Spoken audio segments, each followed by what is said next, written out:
table. Okay, everyone. Sorry about that. It's I still have the basic one, so the 40-minute thing came in. I should have warned everybody, but okay. So we have a bit of time left, and before I give you the homework, I would like to maybe ask each person to speak about any sort of communication challenges that you have as patterns that you would like to transform or change or get better in terms of any of the space.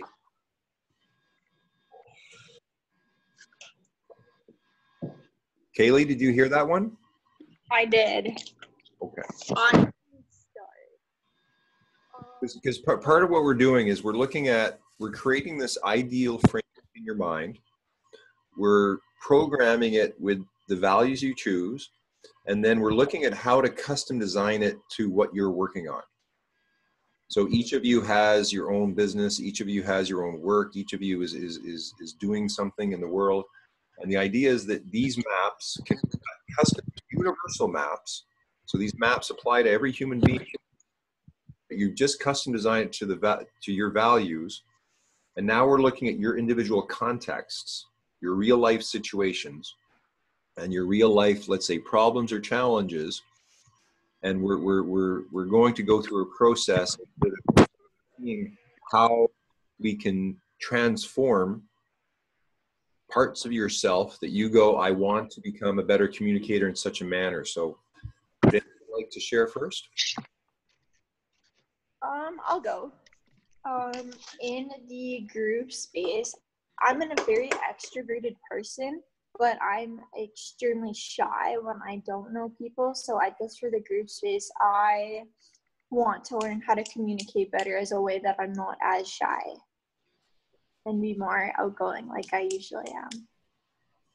Okay, and you have trust there right now, right? Yeah. So I imagine, is part of your shyness linked to trust, like how much you trust the group initially and how long it takes for you to trust? Yeah. So I imagine, again, like these things sort of operate like magic sometimes. You're sort of telling the universe, okay, teach me what it's like to trust more. And so it can either go two ways. You can be in situations where you feel yourself being more trusting, or you can be in situations where you start to notice why you're not trusting. And then what do you need in order to trust? And then it's just, again, bringing more and more awareness to your conscious mind to watch your patterns as they're occurring in the moment. So anything else, Kaylee? I don't think so for the moment. Okay. Lisa? Can you just remind me, I guess, of what's the difference between group and community? Okay, good question. The group is sort of like, it has a defined kind of boundary. There's a reason why the people are there together, even if it's informal. It's usually kind of like smaller as compared to the community space is more kind of like everything that isn't the group space and the other spaces. It's like going to the market and there's all the people around, maybe being in a big auditorium and someone's giving a kind of a speech. Maybe you're putting on a party and there's a lot of people there. So it's kind, I feel as if the group space has kind of taken over the community space, that the commons doesn't really exist in the big cities, and that it's the community space is kind of like a place where everyone is equal and even. And like, let's say in the First Nations days, everyone would go into the longhouse and everyone would sort of talk for days in order to deal with certain problems, and the whole community would be inside there. So the community space, I think, does that define things clearly enough for you? I think so. Because in my head, I'm wondering if community is also public. Well, yes and no. Like, I think like sometimes, like, let's say you're in the learning center and you're inviting, let's say, 30 people in to have a conversation. It may feel like it's a group space, but it wants to be a community space, because a group space kind of has a, I'm not so sure, a hidden agenda, but there's definitely kind of like a boundary as to why that group is like, here we have a group, we come together in this context, it's obviously a group. Mhm. If we had put a call out to 30 people to come into Zoom to discuss, how to bring more creativity to Yorkton, that might be more of a community space. It still has a kind of an intention around it, but it's like when there's the community, in a sense, is not identifying with the group space as much. It's almost like everyone there is an individual who comes to this community, which is the larger umbrella. Okay. So I think it's a missing space. And one of the ideas of this model is to sort of bring more intention and attention to community space. Okay.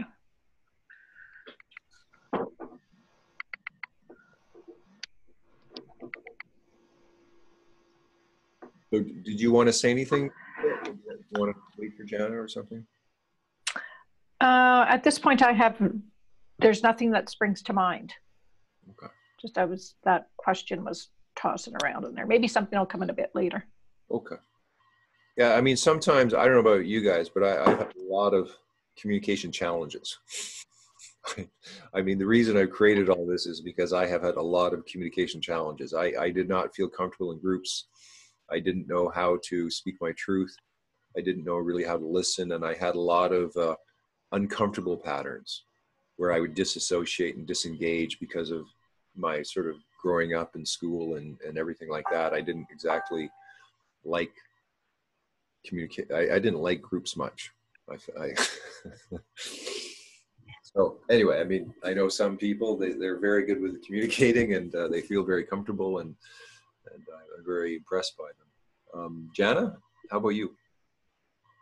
I have trouble communicating when it's something that I'm trying to organize from like the logical mind. Like if I've been taught something and then trying to communicate that versus just speaking, like I'm trying to, I can't even talk. Versus speaking just from like, just letting the words come, I seem to be able to communicate really efficiently that way. But if I have some sort of an agenda of what I have to say, then I have a really hard time saying it. So it seems, again, like your intuitive flow versus actually having to think of something, the logical mind. Yeah. Yeah. Is there certain contexts where you're sort of more challenged than others, or?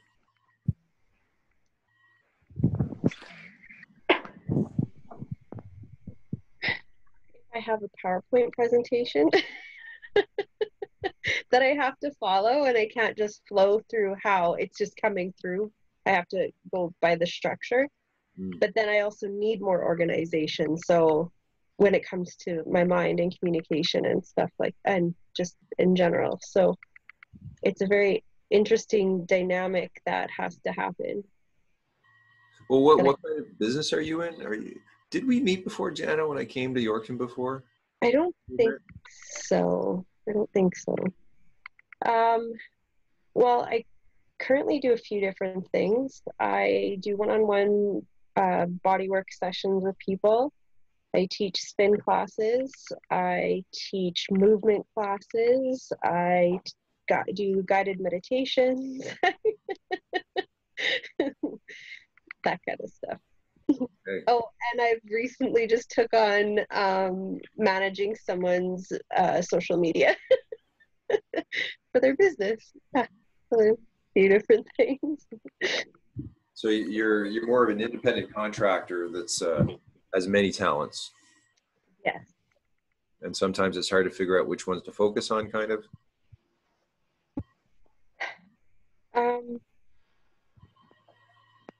Or how to do it all at once, I guess, maybe. Do you have a structured schedule? No, especially not anymore. Not since the COVID, no.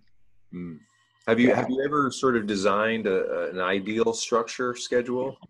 That's actually on the list of things to do. if I would suggest anything, part of what this whole idea is you design your ideal job. And one of the main reference points is using a 28-day schedule to do so. Sometimes if you just schedule the week, like within this framework I have, there's a personal space week, one-on-one space, community space, and group space weeks. And so then you can have a week just to yourself where you're just doing your thing, right? Mm-hmm. But in the community space, that's where you put a lot of time and energy into the community and perhaps into your business. The group space is where you're working with your teams. And the one-on-one is kind of like when you're working primary just with one person. And so I feel like there's a pattern, there's a rhythm that we can all get into. So if you want to bring the whole community together, you need to be all following the same pattern. And so I have, of course, a map for that. So again, anything I sort of say, I have a map for it. And then the idea is we're putting these maps together so that we have a shared reference point. But what are you smiling about, Lisa? Just the way you said, well, I have a map for that. I had in my head, I'm thinking, oh, a Mac man. And one of my boys, his nickname at school is Math Man. Math Man. Yeah. Okay, so I've got a little bit of homework for you. And I try not to put too much stuff in, but I try to give you something that is part of building the process. So your homework is going to be writing down 7 lifetime goals.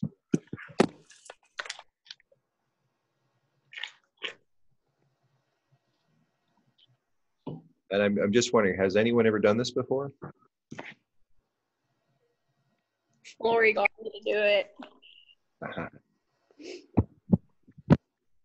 So are these ones some that, do you want them ones that have been fulfilled or new ones sort of thing? Well, it's a good question. I would think new one. It makes sense, kind of new one. But I would put at least one of them has to be impossible. I had a few on mine that were impossible. Like one of my main goals was to transform the world's economic system from fear to love. And of course that's impossible, but everything I've been doing is focused on that and I know how to do it. And the methodology may be kind of suspect, but we'll see. So what we're doing is we're building this mind construct called the inflow matrix, and we're starting kind of like at your third conceptual eye, and we're starting with this one map, and then we're filling it into the lifetime goals. So your lifetime goals are going to be your aim point in the future. And so you're creating this container, then going to help you to see what is in alignment with where you're going and what has no bearing. And then as a team, you're going to see, okay, what are the lifetime goals of everybody? And then it creates either more or less trust, depending, because if you see that your goals are aligned and you're going the same direction, well, that's different from if your goals are very, very different. And this team seems to be kind of two of the other teams came with people that had ideas that they were coming with together. And one other team was sort of 4 independents that I brought together. And it seems these are kind of, again, 4 independents coming together. And so at some point, you may find a shared goal or something to work on together where you start to bring your gifts together to do something that may hopefully be related to media in a sense that this story or this idea is being transparent, that we're in a media world now and anyone can create media, and that to watch your story, to see where you guys go, because at some point you're going to create something unbelievable, in my opinion. And each of you is going to bring your gifts together in a way that you may never have thought before. It's kind of like you're each 4 strands of DNA and you're coming together. And human beings, in my opinion, need to come together on teams and larger teams to build a whole new paradigm, a whole new world for our species. And it seems that Saskatchewan is just like a hotbed of innovation, and it's one of the only places that I came to, and I just realized that, man, Saskatchewan's got something no one else has. I'm not quite sure what it was, but I think fundamentally it's the people. That you have a real sense of community and that I don't see at least in Vancouver, that's for sure. So I think we've come to the end. This is your first session. Wasn't that hard, was it? Didn't challenge you that much, I hope. And I want to thank you for participating. I want to thank Kaylee for bringing you all together here. And I look forward to next week and to see what you come up with, your stories of what happens during the week as a result of making this very sacred map. Well, thank you. What's next week? The 10th? What's that? What date are we going with next week? Because I know the 8th didn't work for Gianna and Lisa. Do we want to go with the 10th? Actually, not the 10th. I have a midterm that day. The 9th? I can't rebook. I mean, I have no time to rebook. Like, we're doing like this on this day and this time for 4 weeks, and all my other time is scheduled pretty much. Okay. Other than the 22nd, what date am I on? Or the whatever day that you have that thing that overlaps. Okay, well, I guess right now what I assumed was we'd meet the 1st, the 8th, the 15th, and the 22nd at this time. Is that still okay with everybody? I have to leave 15 minutes early on the 8th. Okay. We could start 15 minutes earlier if you guys want. I could do that. Without, Are you available, though, Jana? I'm going to try to see what I can do. I double booked myself and didn't even realize I was doing it because I was trying to rebook like all these different clients and I wasn't keeping everything in my mind that I needed to. Children are at the top of the list. And that's what I was focusing on. But As you should. As you should. I haven't dropped that ball yet, so we're good. I will. I'll see what I can do. Yeah. okay.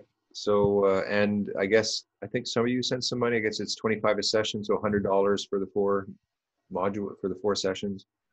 Yeah, I'm going to e-transfer you right now before I forget again. Okay. And I think Lisa and Jana, you sent me, I got to check again, but I think you sent it, right? I sent mine, yeah. Okay. Yes. Okay, well, great. Unless there's any questions, that will be the end of this. And Are we having a 4th for sure?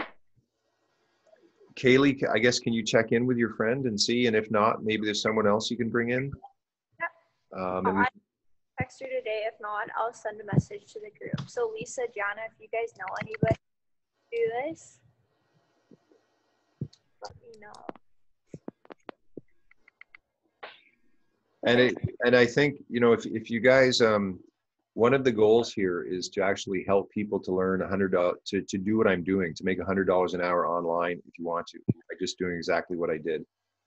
And there's a lot of, like, in 4 weeks, there's going to be an Earth Manifesto launching that the operating system that I'm using is going to be the background of. And this is just the beginning of me bringing my work into the world. And it's got huge potential, like massive potential. And I don't have anyone trained to do any of it. So don't dangle another carrot in front of me. Well, this is a big carrot. I mean, I'm going from obscurity to like global stage, and I'm not prepared at all. And there's massive potential. And again, like for your learning center, I mean, I don't have a place that's using the operating system physically. And if you guys are the first ones, you will get like global attention. You will get like, I got a point somewhere about how does this work? And it seems to me that, you know, Lori Renton has been carrying the torch for over 10 years. And I've been an inventor. Like, I mean, I'm an inventor, invented the business system, but believe me, I'm more of an artist than a business person. And I created these things, but, you know, I have a sense of humor. I like doing comedy TV. I mean, so I'm just saying that the tools have like millions of people are going to need the tools that I got. And I've got like, again, like zero infrastructure. So somebody's got to fill the roles. And it makes sense that the first people to be trained, you know, would be the ones who are the ones who kind of have the opportunity to pursue that. Anyway. All right. Nice to meet you. Wonderful to see you. And I will see you next week, 15 minutes beforehand. Maybe Excellent. send me a bit of a reminder, because sometimes I'll put on my schedule. Okay? Love Okay, you. thank you. Bye.